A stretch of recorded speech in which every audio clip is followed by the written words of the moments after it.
One of my favorite trust building characteristics for leaders is to clarify your expectations with people. And so I always tell leaders at that level, really clarify what you expect from people. It actually builds trust. Welcome to Your Intended Message, the perfect place for leaders and promising professionals who want to convey the intended message for greater success. Every week, we interview experts who address the challenges and best practices to deliver your message effectively. That might be one-to-one, one-to-few, or one-to-many. And perhaps the most important conversation, one-to-self. I'm your host, George Torok. My guest today is Vanessa Judelman. Here's 3 facts that I think you should know about her. 1, Vanessa is a leadership consultant and executive coach. And over the past 20 years, she has trained and coached thousands of people across the globe in organizations including Campbells Soup, HelloFresh, the SickKids Foundation, and the Four Seasons Hotel and Resorts. 2, Vanessa has experience working in a global consulting company and has also worked in the trenches as a leader, so she understands what it takes to grow and develop a high-performing team. And 3, in her spare time, Vanessa can be found reading or writing. She wrote a book called Mastering Leadership, What It Takes to Lead in Today's Fast-Paced World. Or she's also found feeding her sushi addiction or watching her teenage sons play basketball. Vanessa Judelman, welcome to Your Intended Message. Thank you, George. It's a pleasure to be here. Delighted to be talking with you today, and we're going to explore the concept of leaders. And I know that you help people move into leadership roles from managing to leading. And perhaps let's just start there with the first big step. What's the first obstacles that a manager needs to overcome to become a leader? Sure. Yeah. Well, I work with people at all levels of leadership. So whether it's people who are in their very first leadership role or managers moving into more of an executive position or executives, I do executive coaching as well. So I would say for that mid-level manager to up-level into a more of an executive role, I would say the most important thing they need to focus on is being strategic. And it's interesting, the word strategic, because a lot of leaders that I've worked with over the years, George, have said to me, Vanessa, my boss has told me I need to be strategic, but I actually don't know what that means. And that's very common because if you think about strategy, there's 3 different ways you can be strategic, right? There's strategic thinking, there's strategic planning, and there's strategic implementation. So that's where I start with leaders at that level, is to really talk about the different parts of strategy and then break them down. And of those 3, which is most critical to their success as a leader? Well, all 3, of course, but I'm going to tell you which one is the hardest. And you can probably guess if you think about your clients over the years, right? Strategic thinking, strategic planning. They're fairly good at doing that. It's the strategic implementation that's pretty hard. Wouldn't you agree, George? I agree. Yes, it's easy for us to think, and we do a lot of planning. I've been through a lot of strategic planning sessions, but forget about the doing. The doing's hard. And I think a lot of the doing is related to change, right? It's when an organization wants to lead and manage change, they come up with a new strategic plan, for example. And we used to do 5-year plans. I'm finding my clients are doing shorter and shorter plans, just strategic plans, because the world changes quarterly, it seems. And so that's what I teach a lot of my leaders at that mid-level, and executives as well, is how do you hold people accountable? Even things like running an accountability meeting.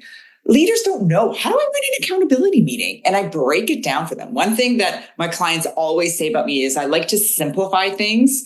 And so even simplifying something like an accountability meeting, right? Having an agenda, all you need is agenda with, say, 4 items. What's your goal this week? What do you need to do to move that goal forward? What challenges do you have? Can I help you overcome them?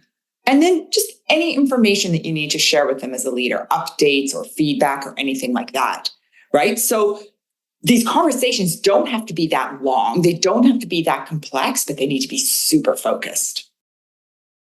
And those are simple, short questions, but powerful in drilling precisely to what needs to be said and discussed. Oh, yeah. And I'm all about action, right? The goal with strategic implementation is you got to get your team to take action. And so how do you do that if they're feeling stuck? How do you do that if they don't have time with you? One of the biggest concerns that I hear from people is my leader's too busy. I don't have enough time with my leader. I hear that all the time. So create these one-on-ones. I like to tell the leaders that I work with to processitize it, right? Put a process in place so you don't have to think about it. It's Monday morning. It's from 9 a.m. to 9:20. It's every week, and make it a priority, because that's another issue. Leaders are torn in so many different directions, and they end up canceling meetings with their teams. And I always say to them, let's pause for a minute. What do you think the impact is of you canceling the meetings all the time? What's the impact on your people? They don't really think about that. It suggests that, it wasn't important anyways. It's certainly not the best way to build trust with your team. So that's another thing I would say in response to your first question, George, around how do you move from a manager to a leader? I mean, at all levels, you have to have high trust relationships. But I would say the higher you get in leadership, the more building and developing those high trust relationships and really knowing how to coach and develop your team becomes so important. And let's explore that concept that leaders today need to be better coaches. Unlike when I was in the corporate world, the leader was a sergeant major. March this way, I say now, move. And that doesn't, and fortunately, I hope it doesn't work in that way anymore. No, it doesn't work that way anymore. You know why? Because people march with their feet out the organization. So that's the only place they're going to march to, is to another company.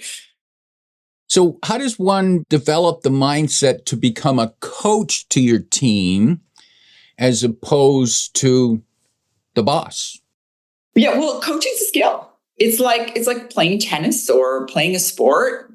Coaching's a skill. You have to learn how to coach. Again, I break it down for leaders because George, you hit on something really interesting here, because that's another very common thing that people say to leaders. Just be a coach. They're like, what does that mean?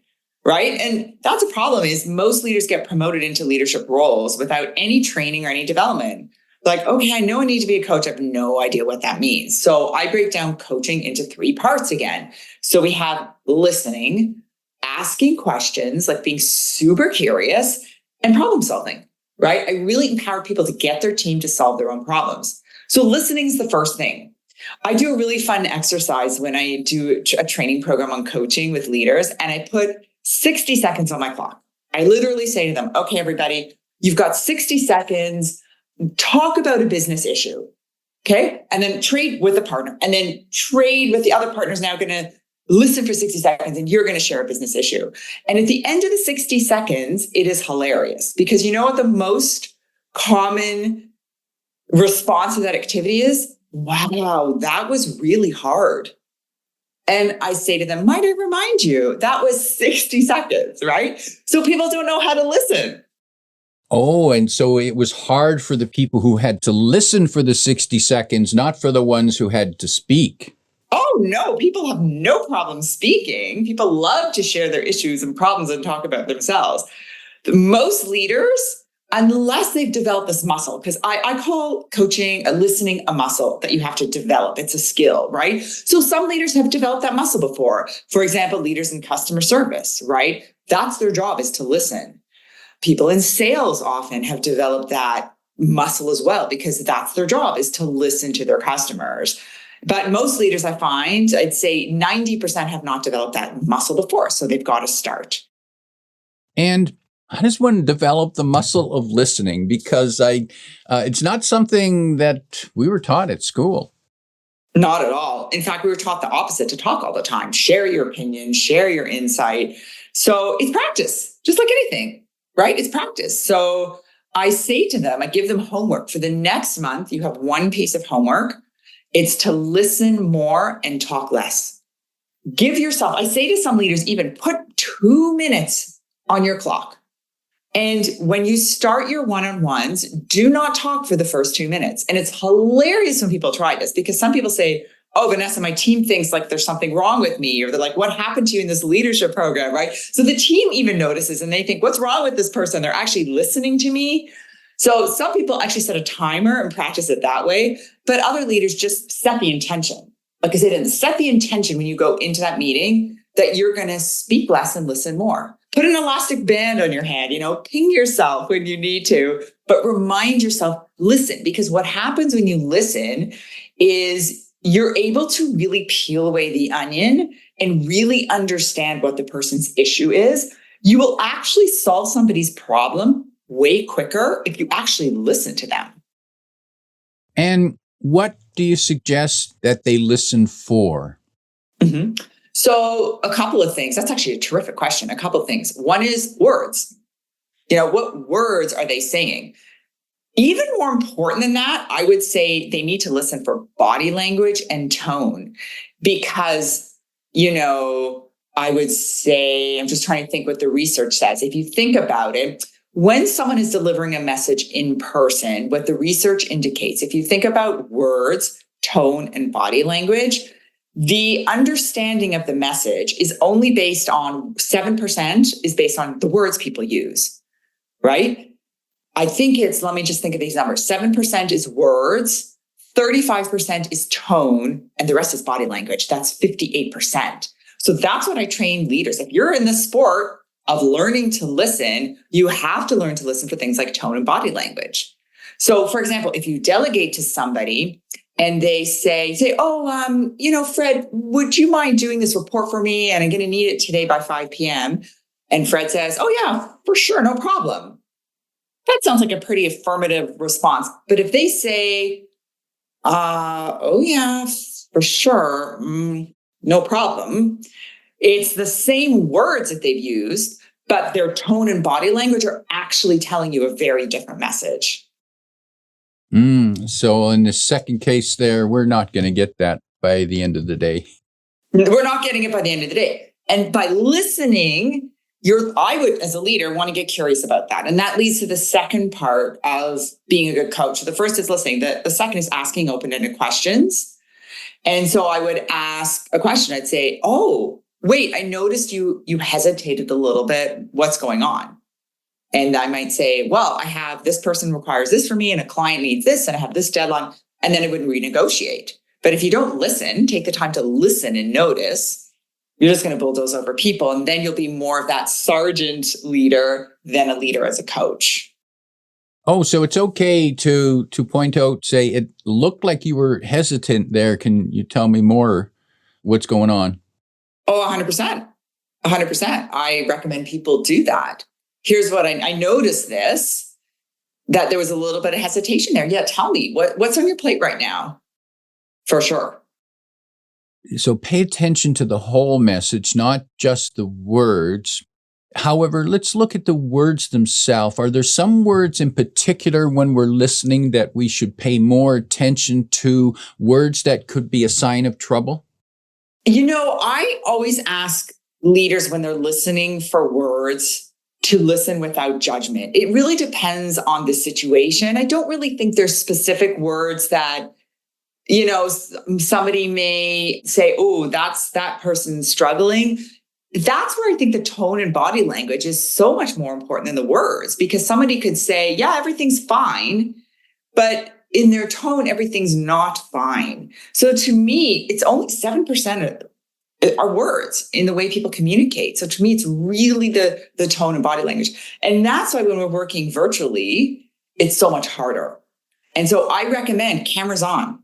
If you have a meeting, as a leader, it's okay to clarify your expectations with your team and say, hey team, we meet every Monday, 10 a.m., 20 minutes, cameras on, please.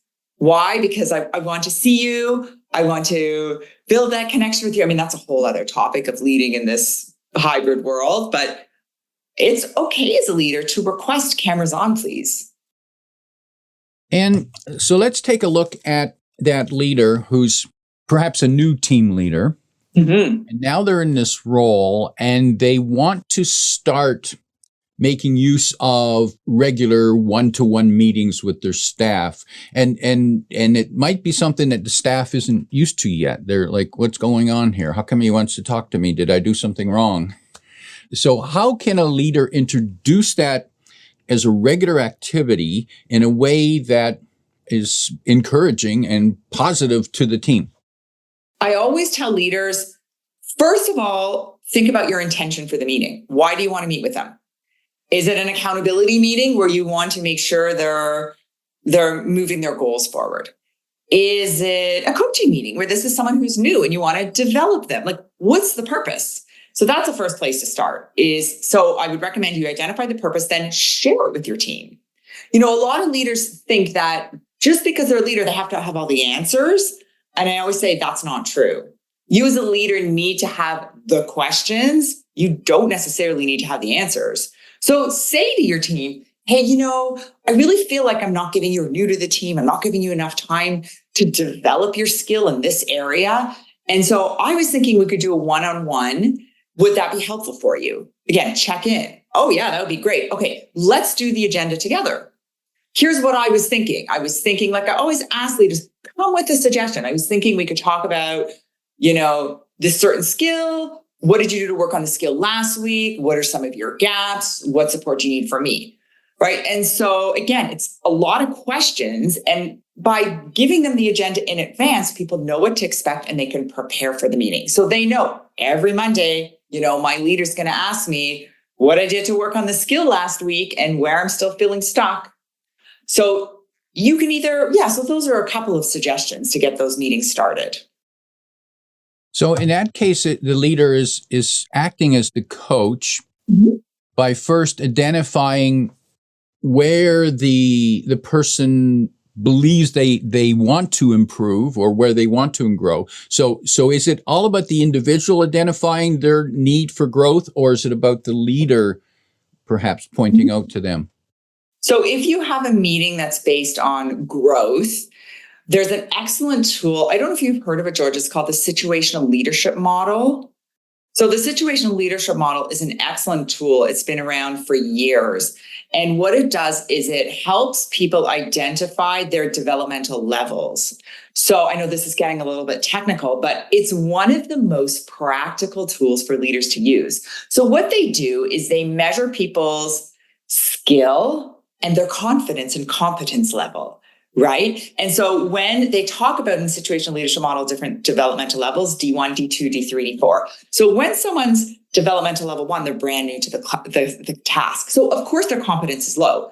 As they move to developmental level 2, their competence increases. Developmental level 3, really high. Developmental level 4, super high. And what this model says is that based on their ability level and their skill and their competence, as well as their confidence, you as a leader need to change or adjust your style. You as a leader need to develop them a little bit differently. So someone's developmental level 1, you have to be very directive. Here's how we do this task. You've never done it before. So I'm going to show you. Here's the Excel spreadsheet. Let's say you have like a fundraising campaign for a not-for-profit in your organization, and you've been running it for 3 years. And you're like, you know what? I'm done. I need to focus on more strategic tasks now.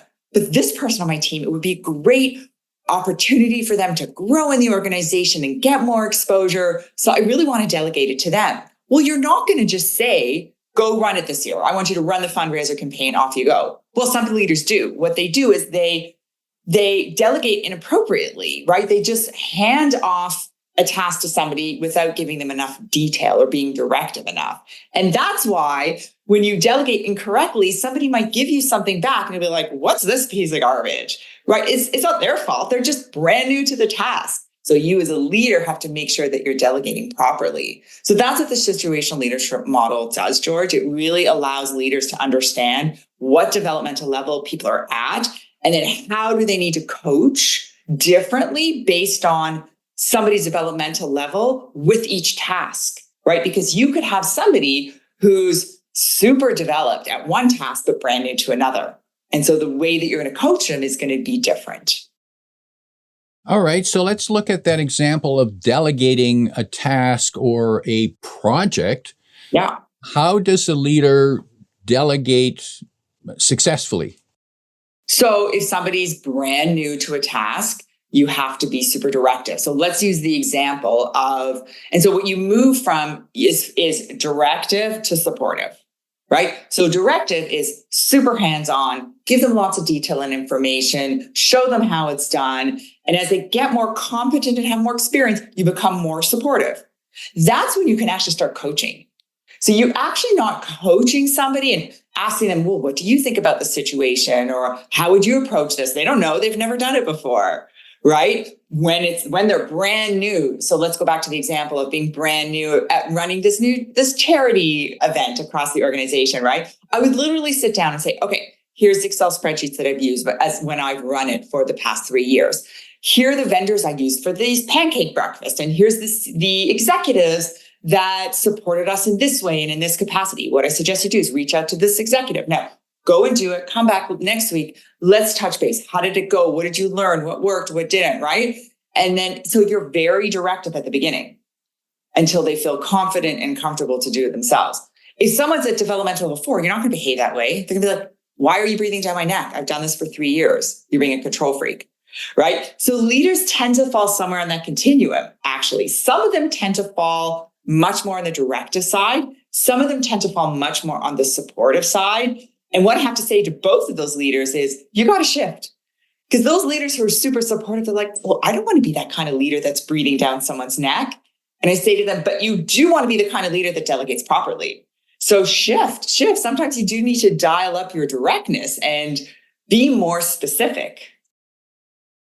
So the leader needs to be flexible in their style. Yes. They can't be the same way with every person, and they can't even be the same way with the one person depending on the task. 100%. So this is where things like development plans become really helpful, right? And the development plans, again, that's one of those things where leaders are told, oh, could you please do a development plan? They're like, what? I don't know what? I learned that when I went to university, when I became an architect or an engineer or a marketing expert. Like, what? So all you need to do is literally have a column in the left-hand side of an Excel spreadsheet called tasks. Jot down all of their tasks and then put their developmental levels across the top and have a conversation with them, right? When you think about development of your team, it's a partnership. The leader's not responsible. It's actually the employee. They're responsible for their own development. They need to take accountability for it, right? And it's a partnership. You need to partner for their performance. So you both need to be doing your own roles. The leader can coach. The employee needs to take the information and apply it. And so how does a leader approach an employee, and they're thinking of assigning a project task to them? How does the leader determine the level of that person's competence and confidence? And that's probably the most challenging thing for them to do. So that would be the first conversation that I would have is, I'd like to delegate this to you. Here's the list of tasks that are involved, right? Most projects that people are delegating are super complex. And I always say to leaders, you don't need to even delegate the whole project. Why don't you start with a piece of it, right? Because the one thing that I hear from leaders is, I don't want to delegate because it's easier if I do it myself, right? We've heard that. I mean, if I had a penny for every time someone said that to me, George, I'd be a wealthy woman right now, right? Every leader said that to me, Vanessa, if I just do it myself, it's easier, right? But the reality is, I say to them, okay, think about this. If you were still doing that same project or task a year from now, how would you feel? They're like, oh, that would be a nightmare because I need to focus on more strategic tasks. I know that. So I say to them, well, just create a plan with your team, with this person, and say, okay, we're going to do this part Q1.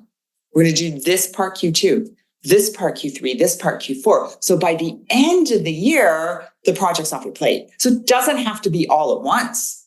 right? So break it down, and then have a conversation with them. Say, I feel like this skill's transferable. I've seen you do it in other projects, but what kind of support do you need from me? Or I feel like you're new to the skill, and that's why I'm going to spend some time with you up front. And the leaders say to me, but Vanessa, I don't have the time.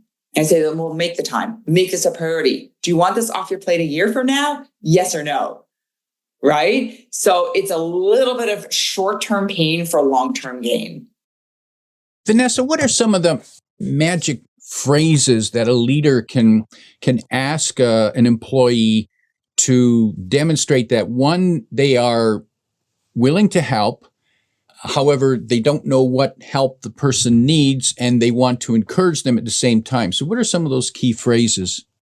So I always say, ask a question that starts with the word what, because what questions are super open, right? They're curious. I just say to them, get curious with people, right? So what questions that might be helpful are, what are your thoughts on taking over this project?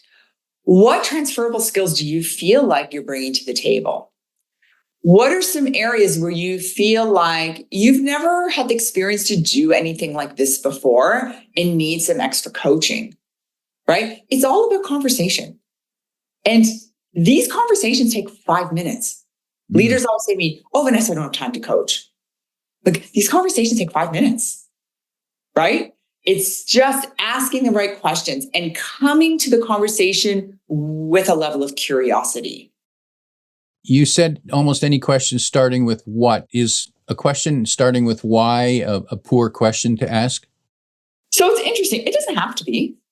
I would say why questions sometimes can come off as a little more judgy, right? Like, why did you make that mistake versus, okay, so there was an error was made. What was the process or decision-making that you used to move this project forward in this way? Let's talk about that. If you come from that place of curiosity, there's no blame or judgment. So that's why I always say, because I know, George, a lot of people think in terms of why, like their brains are structured to think why. And that's okay in some situations. That's why I'm not going to say never use a why question, right? It depends on the situation, right? Leaders wear different hats all the time, right? Sometimes you need to ask why questions. But if you're wearing your coaching hat and you're trying to develop someone, you're trying to get them to grow, that's where you have to put on your coaching hat and ask those open-ended, curious what questions. And you're right. I do think there are times when people ask why questions that, whether or not they intend to, it sounds like they're attacking. It sure does. Vanessa, if people want to find out more about working with you, either for training or coaching, the best place to find you is where? So my website is called Mosaic People Development. That is the name of my company. And I also have a great resource site for people. It's called yourleadershipresources.com. You can get a free quiz there to find out what your leadership style is. I write a blog once a week on very practical leadership skills that you can sign up for if that serves as well. All right. And you can find those links in the description below. Vanessa, as we prepare to wrap up, if you could sit down with a growing leader, perhaps who's just moved into executive level leadership, and you could give them 1, 2, or 3 pieces of advice of how they can become a more effective coach with their team, what might be that 1, 2, or 3 pieces of advice? Okay, so first piece of advice is, what do you need to let go of? Because when people move into more senior positions, they often bring with them their old job. You can't do that. You can't do 2 jobs. So you have to really think about, what am I paid to do right now in this job? And what do I need to let go of? And sometimes they'll say to me, you know what, Vanessa, that's the stuff I enjoy doing. Like, is it aligned with what you're paid to do in your new job or not? So letting go is really important. The other thing I would say is really building those high trust relationships. You really have to take the time to really, and trust is about your character and your competence. You need to have high character. You need to be respectful of people and loyal. You also need to be really high on the competence side. You need to deliver results, keep your commitments. One of my favorite trust building characteristics for leaders is to clarify your expectations with people. And so I always tell leaders at that level, really clarify what you expect from people. It actually builds trust. Powerful advice.